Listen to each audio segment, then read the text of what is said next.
Okay, so some people have a lot of Bitcoin. OG Bitcoiners, original Bitcoiners, have a lot less Bitcoin than people think because they did what everybody does when they start feeling wealthy. As the price of Bitcoin went up to like $1, they were like, wow, I've got 10,000 Bitcoin, it's worth $1. And they spent 5,000 of those Bitcoin for $5,000 to buy a used car. I mean, just that's what people do when they feel wealthy.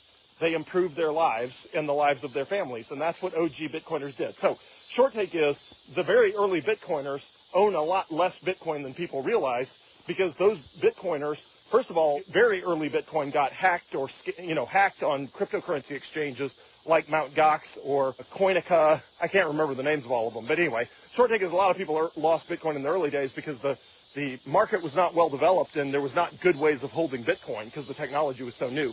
That's obviously not been a problem for like the last 10 years, but in the first 6 years of Bitcoin, that happened a lot. So a lot of people in the early days lost their Bitcoin due to hacks, or they just lost it because it wasn't worth very much, and so they threw it away in an old computer hard drive, and it had 500 Bitcoin on it, but it was only worth, 10 cents a Bitcoin, and they thought it just wasn't worth keeping. And then obviously it ended up being worth a lot of money, and it was gone. So anyway, and in that case, it creates less Bitcoin, and that means the purchasing power of the remaining Bitcoin goes up. It's like a pro rata gift to everyone who owns Bitcoin. All that to say, the original OG Bitcoiners don't own nearly as much Bitcoin as people think they do.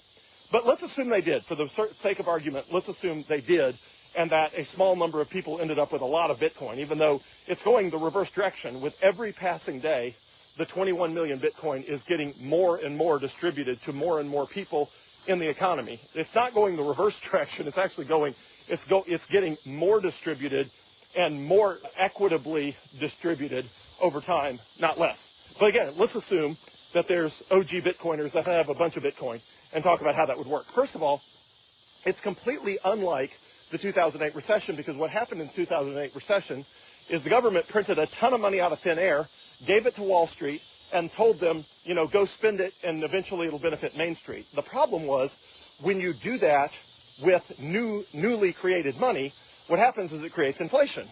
And that inflation is felt by Main Street, not Wall Street.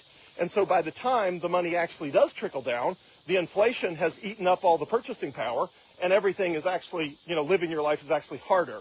So Bitcoin is fundamentally different in that there's no concept of trickle-down economics with Bitcoin, because there's nobody printing money at the top of the food chain.